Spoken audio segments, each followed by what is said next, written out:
Bethany Bless, and I am a supervisory forensic investigator with the Investigations Division with the Harris County Institute of Forensic Sciences. And I have been working with the Institute for 12 years now.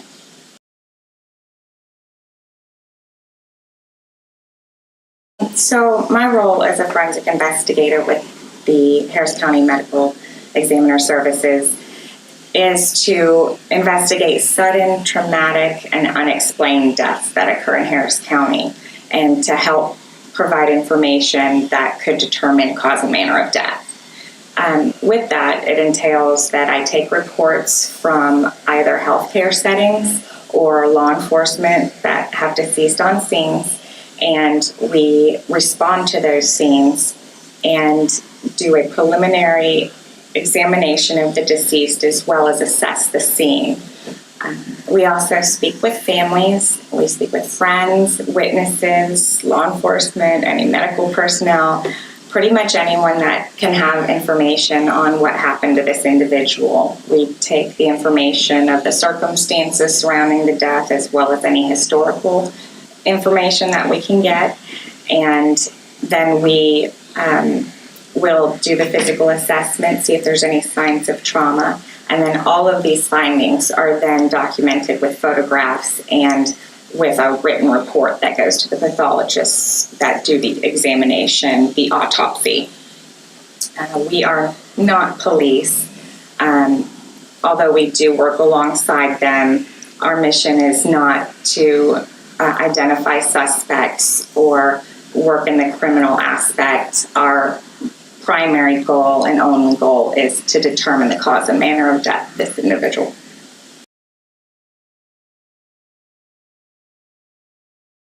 Everyone knows that stress can manifest itself in negative health or emotional issues.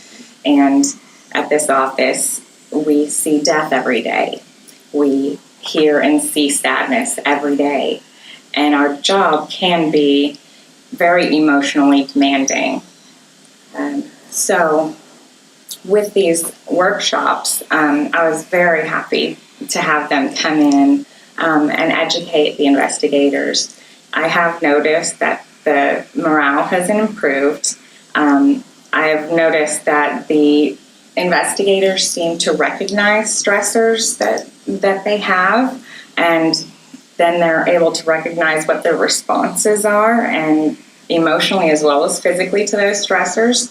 And with them being able to recognize it, they're more open to talk with the coworkers or with the victims assistance specialists that we have on staff here. And I think that has helped with their moods. I think most investigators didn't even understand what self-care was. They thought self-care was like, okay, I know, take a bubble bath or go see a psychologist. They didn't understand it. It can be the little things or it can be the big things. It's just taking time for yourself. And especially with the work that we do and being such a fast-paced environment, it's really easy to overlook taking care of yourself. And I think these workshops are a great reminder for us just to remember to take care of yourself as well.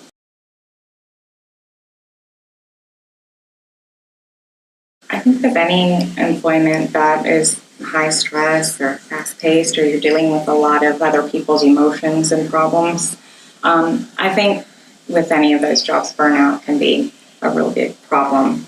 And with our office, I'm so grateful that they saw that this was needed and that they continue to allow it, and they're really trying to take care of the investigators because they understand that the work is difficult.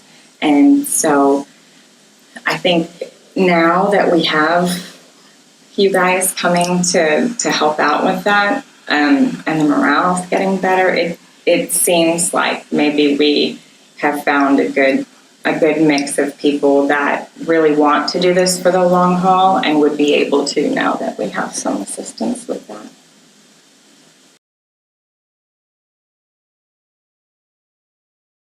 It's it's very evident during those times where I know everybody's not feeling as happy as when they come in and do these workshops, and then you see them come back from this workshop and everybody's smiling coming in the door. You can definitely notice those changes. And I've noticed a lot of the investigators that never used to open up before, they've started talking more. And if you ask them, is there something wrong, or it was a tough scene, wasn't it? Or the family seemed like they were really upset. Now they seem to be talking to you more about it. And it's a good process to have because you've got to let some of that emotion go.